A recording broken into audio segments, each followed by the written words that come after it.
Welcome back to the program. Now, remember, as kids, you know, you always have your favorite toys and you play with those, but it seems some adults have not outgrown their love for their favorite cartoon characters. That's right. For some, this passion has actually taken another form, and it's called cosplay or costume play. And hundreds of youngsters globally are riding the cosplay wave, spawning a multitude of cosplay competitions and events. We caught up with one cosplayer, Alodia, and she arrives at our CNA studio for an interview. Hello, I'm Alodia Gregory Ho and I'm a cosplayer. I'm now going to Channel NewsAsia to prepare myself for an interview for Primetime Morning. Watch me transform.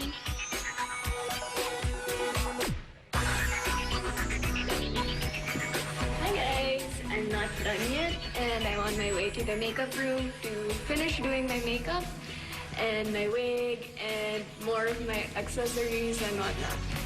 So here we are.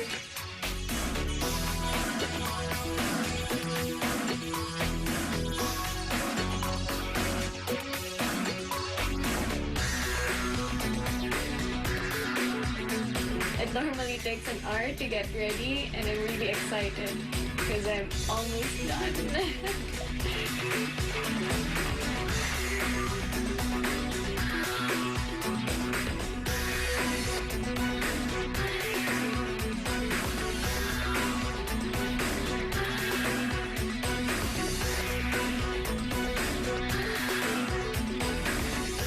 Good morning, guys. Welcome to the program. Good morning. Alodia, let me start off by asking you, I mean, tell me more, first of all, tell me more about this character that you have become. Who are you?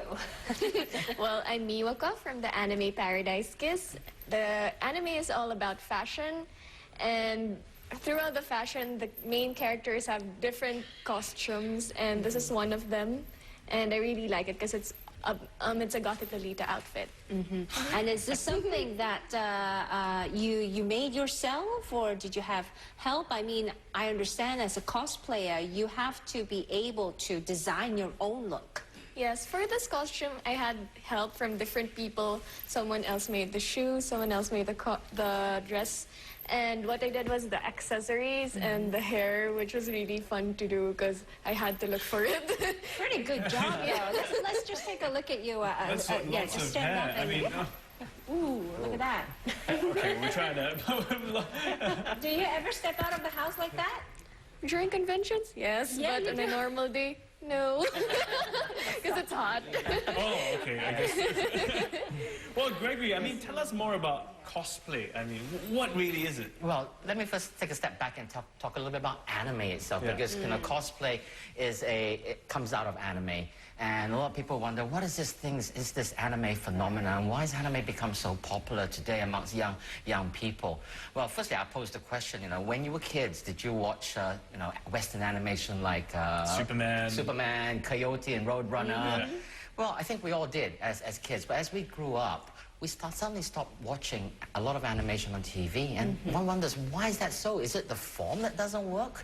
So I also pose a second question. What kind of Western animation can you find on TV today that's targeted at youth and young adults? Name me more than 5.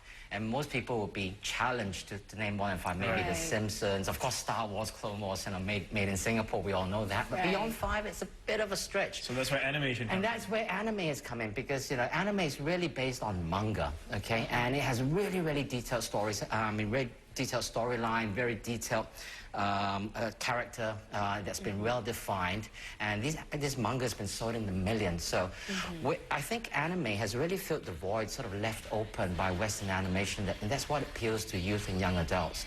Now, you know, people like Alodia are big anime fans, and they actually form really the tip of the iceberg. Anime is actually hugely popular. Walk into any mall in Singapore or around the region. No doubt about that, but Alodia, by actually wearing the outfit and pretending that you are the character, it kind of fuses fantasy and reality for you, huh? It's like a blurry line, isn't it? I mean, what kick do you get out of it? Well, just do it. It's really fun, and yeah, I mean, it's nothing what you call weird and stuff, because it's all about fashion, art, anime, things we love, things for the youth. Yeah. So, as a good cosplayer, besides the costume, of course, because that's where the word "cos" comes from, do you have to behave and talk like one as well? I mean, do you study it? Yes, we usually do. We usually research more about our character, or if she's in an anime, we have to watch it so we can know what their gestures are, or possible maybe facial expressions. So when you guys get together at a cosplay convention, I mean, are people are there in their roles? Is that right? Do you ever get to know the real person behind the costume? Or you're not allowed to? You're not allowed to reveal your identity. It's challenging. Sometimes you don't know which is real. Yeah. So Sometimes you yourself are confused, right? Yes. I mean, it's just you and the character blend. And how do you choose your characters? What are your? I mean, how do you choose your? We've shown some pictures just now of many different characters you've dressed up as. well, I like to vary my characters, but the basic one would be something that fits my body type. So yeah. Oh, okay. I didn't know that. Not because of what the characters are like in the anime. I mean, because she's I don't know, an action girl, and you want to do that. Of course, that would be really cool. But if she doesn't fit me, it would be really hard to get into character. So something, it would be hard to be accurate if it's... Very practical. Well, Gregory, introduce to us the term otaku, because you call yourself an otaku as well, and this term is widely used in the anime world. I think otaku, well, of course, it's derived from the Japanese word, and it actually refers to other house or family. But, over time, it's got given certain connotations. Today, I think otaku in Japan can be used to refer to anybody who's a fan of something, a very passionate fan of something. So you could be a football otaku, you could be an idol otaku. It doesn't necessarily relate to anime, but outside Japan today, otaku generally refers to people that are interested in anime, manga, and to a certain extent, video games. And these are passionate fans. So it's really no different from anyone that's interested in any particular passion or interest. You have the people that are just casually interested, you have the people that are regularly watching it, and then of course you have your diehards, and most of the time we refer to the diehards as well. Are all cosplayers shaped after anime characters? So if I dressed as Superman, that'd be a bit odd, right? No. No? I think the genre has gone a lot wider now, so it means costume play. Of any kind? So it can Any be, character? Yes, you that's can right. do Western characters, movie characters, game, anything. Can you come up with your own character? Yes, of course. Yeah, like Okay. That too, okay. I understand that your sister is also into cosplay. Did Yes. you get her into the game? Yeah, she was here yesterday. She just flew back this morning. We were here yesterday for the mascot parade. Well, the two of you are pretty active in this field, and I know you're also an award-winning cosplayer. How do you become an award-winning cosplayer? I mean, what are the criteria? Well, basically, we join competitions and we get judged according to accuracy and audience impact and performance. So we have to prepare for all that. And performance is really a big thing for us. So you have to act out as So a character. it's like you go for a contest at different stages. You have to do the runway walk. You got to get together as a group. I mean, do you get together as a group? Can you create your team and say, because in the anime there are a few characters, right? You each dress up as one. There are like individual competitions and there are also group cosplay competitions. So you choose which you have to go to. So we got to ask, what do your parents think? Yeah. Well, they're very supportive in this. And I'm really happy that they are, because it's really hard to cosplay as is, and without their support, it would be a lot harder. And yeah. Okay. Well, have you thought of becoming a cosplayer, Greg? Well, as I tell people, at the end of the day, I'm so short, fat, and ugly, I look like a character itself.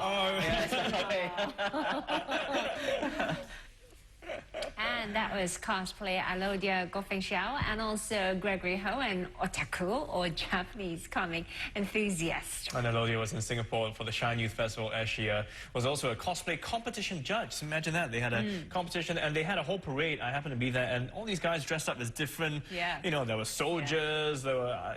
If you could dress up, if you had a choice, if you had to, who would you pick? I don't know. The comic book that I've read really enjoyed it was Slam Dunk. Slam Dunk? Have you heard Is that of like basketball? Yeah, it's like basketball. It's a Japanese comic book. Okay, I guess you could dress up as a basketball player. Not too hard, that one, you know. That's the only one I know. Hello Kitty? I don't know. Okay, well, okay. What about you? Do you have one? I've often wondered... Superman? No, Superman, it just looks like a very uncomfortable outfit. And it's a bit too revealing and for me. embarrassing In as fact, well. all of them have a lot to do with spandex. You know, Spider-Man, Superman, all these superheroes. Why is there so much spandex in those outfits? I don't know, it shows off your body. I mean, you've got a body to show off as a superhero, right? So why not? Yeah. So if I have the superhero body, then maybe. Anyway, we got to take off for a quick break. We're going to see you after these messages. Stay tuned. Cesare Cesali will be in the house in just a bit. I'll see you in a bit.